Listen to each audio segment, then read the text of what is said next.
اس نظام کو چلانے کے لیے جو انسٹرومنٹ ہے، امریکہ میں یہ ہوتا ہے کہ بنیادی اسٹرکچر ہوتا ہے، لیکن ایک پریزیڈنٹ آتا ہے تو وہ اپنی ٹیم لے کر کم از کم آتا ہے، جو تبدیلیاں لاتا ہے، بنیادی تبدیلی تو نہیں ہے۔ تو ایک بنیادی خرابی یہ ہے۔ اب سوال یہ ہے کہ ہم کیسے لائیں؟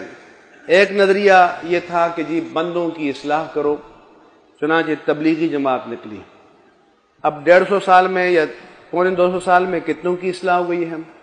پھر وہ سفید پگڑی والے تھے، پر ہمارے ہرے پگڑی والے دوست نکلے، ان کو بھی 30 سال ہو گئے ہیں، تو انہوں نے کتنے بندوں کی اصلاح کر دی؟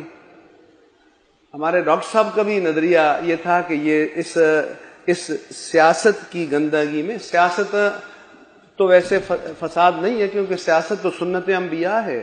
حدیث پاک میں کہ کانت بنو اسرائیل تسوسہم الانبیاء، کہ بنی اسرائیل کی سیاست رانی انبیاء کرام کیا کرتے تھے۔ اب چونکہ آج کل ہمارے ہاں عیاری، مکاری، فریب، خیانت، لوٹ مار اور سیاست ہم معنی ہو گئے ہیں، لہذا سیاست ایک گالی بن گئی ہے۔ تو شریف آدمی کو اپنی صفائی کے لیے یہ کہنا پڑتا ہے کہ میں سیاست میں نہیں ہوں۔ تو اصل سیاست تو مقدسہ ہے، اصل سیاست تو متبرکہ ہے، اصل سیاست تو انبیاء کرام کا مشن ہے، اصل سیاست تو وہ ہے کہ جس کے ذریعے اللہ کے رسول نے اور ان کے خلفاء نے اسلام کو دنیا کی سپر پاور بنا دیا۔ تو اس لیے جب کبھی بات ہوتی ہے تو سیاست جو موجود ہے۔ اب میرا یہ خیال ناقص ہے۔ اچھا، دوسری بات یہ ہے کہ تبلیغی جماعت یا دونوں قسم کی، ان کو قبول کیوں کیا گیا؟ اس لیے کہ نظام کو کچھ نہیں کہتے، ظالم کو ظالم نہیں کہتے، قاتل کو قاتل نہیں کہتے، مفسد کو مفسد نہیں کہتے، لٹیرے کو لٹیرا نہیں کہتے، لوگوں کے حقوق غصب کرنے والے کو غاصب نہیں کہتے، سب کو جنت میں لے جاتے ہیں۔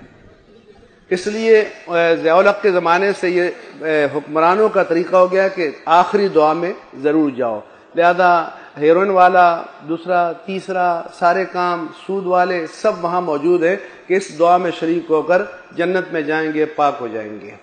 اگر یہ تبلیغی جماعت یا دعوت اسلامی بھی اپنے وقت کے ظلم کو ظلم کہے، فساد کو فساد کہے، مجرد فساد کو فساد کہنا آسان ہے، لیکن فاسد کو مفسد کہنا مشکل ہے، سمجھے؟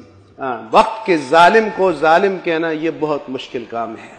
نماز کی دعوت دینا آسان کام ہے، لیکن قاتل کے سامنے کھڑے ہو کر اس کے ہاتھوں کو روکنا یہ مشکل کام ہے۔